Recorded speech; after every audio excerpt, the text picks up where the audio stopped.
time for the Proceed Halftime Report. If you need seed, think Proceed. Join us today, District Sales Manager Stephen Keller. Always great to have you guys here. Thanks so much Good for to being be here. So let's talk about some of the different varieties y'all are offering our great farmers. Okay, on our first off with sunflowers, we're going to be adding express tolerant sunflowers. We have a new variety that we had out this year called E91. It's around 90-day maturity.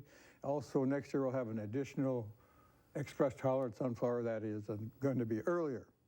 Right now the sunflower yields look like they're going to be in that 2,000 to on up, depending on the harvest, Yeah, of course. amen.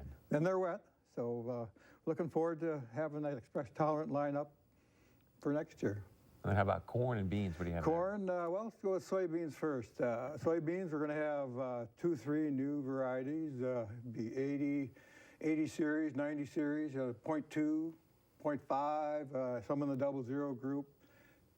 Yields have been very good. Before the snow, you know, we're clipping up to mid-40s to 50 bushel. After the snow, 5 to 10 bushels less. So the harvest is still going on, but customers are happy.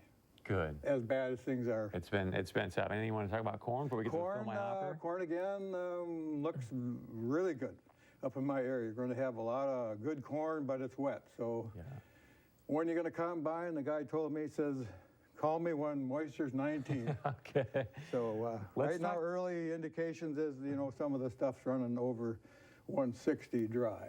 All right. On the good ground. Let's talk quickly about the Fill My Hopper program, because there's some other things you can get as well. We are offering on a point system, the number of varieties you buy, you can qualify for a chainsaw, a walkie tool, and possibly a deer stand. So you combine your sunflowers, soybeans, corn, earn points on the varieties purchased, and receive an additional reward from Proceed. Thank you very much, and we appreciate it. Find out more at Proceed.net.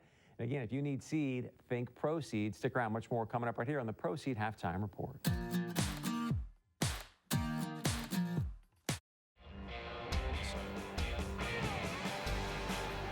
Welcome back to the Proceed Halftime Report. North Dakota State leading 28-7 here at the Fargo Dome. And, well, it was an entertaining first quarter and a half for the Bison offense, and then South Dakota kind of showing some life there towards the end of the first half. Yeah, to say the least, Alex. It was total domination for the Bison for about 20 to 25 minutes of that first half.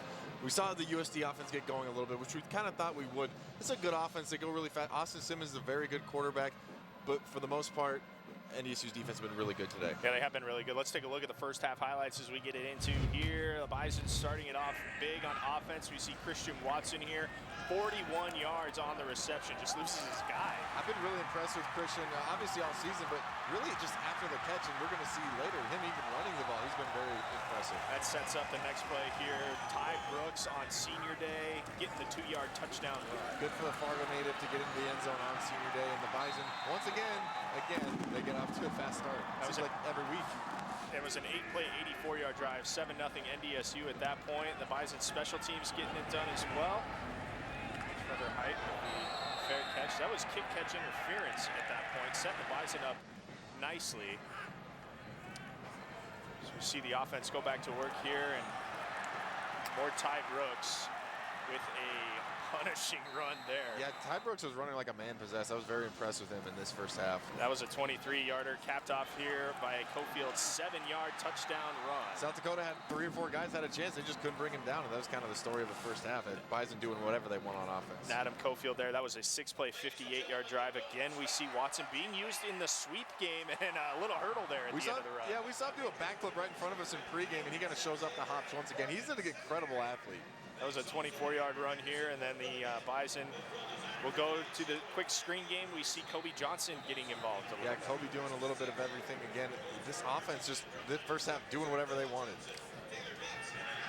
Trey Lance with all day to throw here, and he picks out Ben Ellefson open in the end zone. I really like the play design there, and Bison receivers have been open all day downfield. USD just can't cover them. The Bison have been able to move the ball effectively on offense, and here even showing a little bit of the power as the O-line gets involved on that.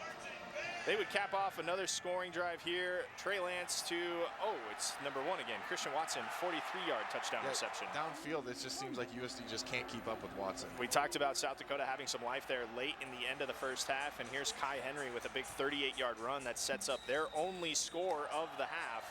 Another 2-yard run from Kai Henry there. Yeah, we expect them to get going at some point just because they are a talented offense, and they showed it a little bit there. Even the next drive, they had some things going as well. 28-7 your halftime scores. We take a look at the halftime stats provided by the North Dakota Certified Seed Producers. Look at that number of total yards. Are we sure this is halftime, Alex? 422. Are you kidding me? The Bison had 690 yards of offense last week in a game.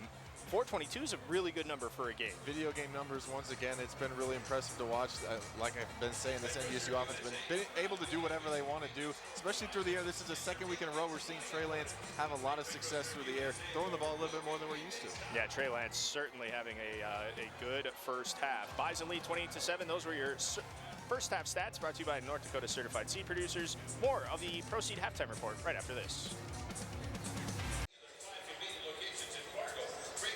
Welcome back to the Pro Seed Halftime Report. North Dakota State leading 28-7 here at halftime at the Fargo Dome. Let's take a look around the rest of the Missouri Valley Football Conference to get you caught up on scores happening around the rest of the conference. Illinois State able to survive Missouri State today in Normal 17-12. That game was close. Missouri State falling on a 4th down in goal from the 3-yard line.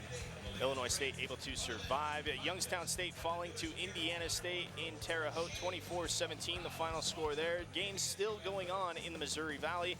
Southern Illinois has opened up a 38-14 lead in the 4th quarter over Western Illinois, and Northern Iowa trailing at the start of the 4th quarter down in Brookings to South Dakota State. The Jackrabbits holding a 17-7 lead there in Brookings. Again, our score here, 28-7 as the Bison lead South Dakota. We'll step aside and bring you second half action here on the Pro Seed Halftime Report.